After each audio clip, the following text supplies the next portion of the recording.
अहमदनगर में निखिल वागले के संग्राम जगताप की आलोचना। निखिल वागले को आर्टिलरी तोपखाना पुलिस स्टेशन का नोटिस। विधायक संग्राम जगताप के खिलाफ मत बोलो। बाबासाहेबांनी या देशाला दिलेल्या संविधानासाठी आणि लोकशाहीसाठी बोलायचं, बाकी काहीच करायचं नाही। हे पोलीस इथे उभे आहेत, माझं तुमचं शत्रुत्व नाही। मला तुमच्यावर कुणाचा दबाव आहे मला माहिती आहे, कारण पोलिसात माझीच माणसं आहेत, बहुजन समाजाची माणसं आहेत। पण आज इथे आल्यावर दोन पत्र त्यांनी मला दिली। एक पत्र किरण काळेंनी वाचून दाखवलं, दुसरं पत्र मी माझ्या खिशात ठेवलं। त्यांना म्हटलं हे मी वाचून दाखवतो, कारण नगरमध्ये येईपर्यंत मला जवाहरलाल नेहरू माहिती होते, आचार्य नरेंद्र देव माहिती होतं, इथल्या सगळ्या स्वातंत्र्य चळवळीचा जुना इतिहास माहिती होता, कोणी कोणी बलिदान केलं, काय काय केलं। रावसाहेब पटवर्धन पण नगरचेच, हेही माहिती होतं मला। अच्युतराव पटवर्धन नगरचे, हेही माहिती होतं मला। आणि हिंदू मुस्लिम ऐक्याचा मोठा इतिहास या नगरचा एक माहिती होतं। पण आज पोलिसांनी मला एका माणसाची ओळख करून दिली ज्याच्याविषयी मला काहीच माहित नव्हतं। त्या माणसाचं नाव आहे आमदार श्री संग्राम भैया जगताप। मला माहित नव्हतं, मला पंडित नेहरू माहिती आहेत, मला आचार्य नरेंद्र देव माहिती आहेत। पोलिसांनी असं लिहिलंय,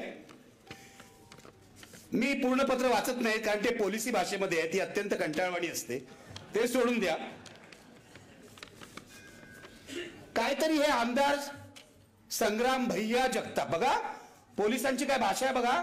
आमदाराला पोलिसांनी संग्राम जगताप म्हणायला पाहिजे अधिकृत याच्यामध्ये, ते त्यांना संग्राम भैया म्हणतायत। हे पोलिसांचे भैया आहे, ते लक्षात ठेवा।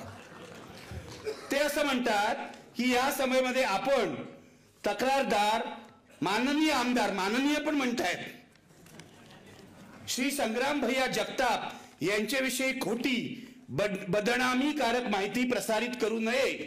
यापुढे आपल्याकडून अथवा आपल्या समर्थकांकडून अशा कुठल्याही प्रकारच्या कृत्यामुळे कायदा व सुव्यवस्थेचा प्रश्न निर्माण झाला तर आपल्या विरुद्ध प्रचलित कायद्याच्या योग्य त्या कलमानुसार कायदेशीर कडक कारवाई करण्यात येईल। म्हणजे अधिकृतपणे या पत्रामध्ये संग्राम भैया जगताप हे जे कोणी महात्मे आहेत या नगर शहरातले, यांच्याविषयी बोलू नये असं सांगतायत। माझा काय विचार नव्हता यांच्याविषयी बोलण्याचा, मी तुम्हाला खरंच सांगतो। छोटा माणूस आहे, छोटाच माणूस आहे। गाव गुंड आणि गल्लीतल्या गुंडांविषयी मी फारसं बोलत नाही। मी राष्ट्रीय पातळीवरच्या आणि राज्य पातळीवरच्या गुंडांविषयी बोलतो, सर्वसाधारणपणे लक्षात घ्या। पण आता पोलीस एवढं सांगतायत तर मला बोलायलाच पाहिजे, बरोबर आहे ना। यांच्याविषयी बोलू नका, बदनामी करत। अरे ज्या माणसांची बदनामी करायची त्याला काहीतरी चारित्र्य असायला पाहिजे ना।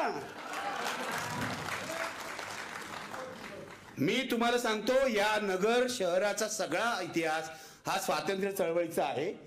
आज सकाळपासून मी कहाण्या ज्या ऐकतोय, या नगर शहरातल्या माफियाच्या ऐकतोय। किती खून झाले, कोण वकील दाम्पत्याला पळवलं, अपहरण केलं, त्यांचा खून केला, त्यांच्यासाठी आंदोलन करणाऱ्या वकिलांवर लाठीमार केला पोलिसांनी। म्हणजे खुनी पकडायचं राहिलं बाजूला, लाठीमार पोलीस करतायत वकिलांवर आंदोलन करणाऱ्या। आणि मी याविरुद्ध बोलू नये? पोलीस सांगतायत मला हे तोफखाना पोलीस स्टेशनला सांगायचंय। तोफखाना त्यांचं नाव आहे।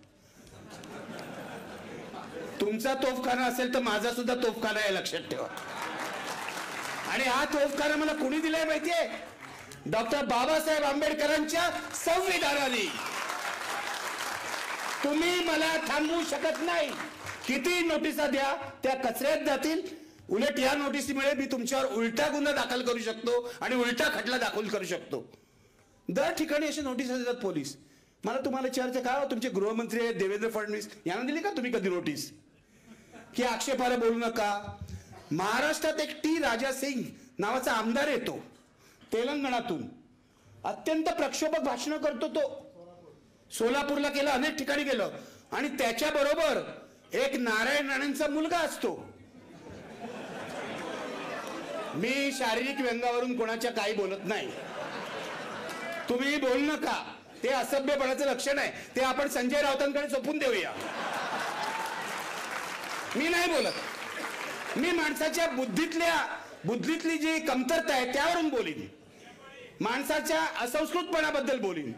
अरे ज्यांच्यावर नारायण राणेंनी संस्कारच नाही केले ते काही बोलत गावावर फिरणार.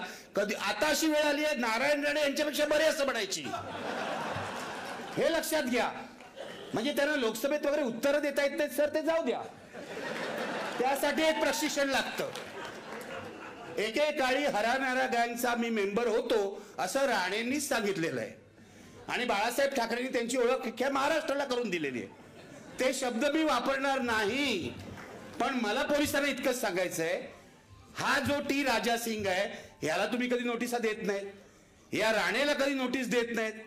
आणखीन 10 असे महाराष्ट्रात वाह्यात लोक आहेत, टीव्हीवर येऊन सुद्धा वाटेल ते बोलतात, भाजपचे प्रवक्ते, त्यांना कधी नोटिसा देत नाही. आणि 45 वर्ष पत्रकारितेत घालवणाऱ्या आणि प्रक्षोभक लिखाणाबद्दल किंवा भाषणाबद्दल एकही खटला नसलेल्या निखिल वागळेला तुम्ही नोटिसा देता. धंदे आहे तुमची. तुम्ही सत्ताधाऱ्यांचे गुलाम आहात, तुम्ही दुसरे कोणी नाही. नगरचे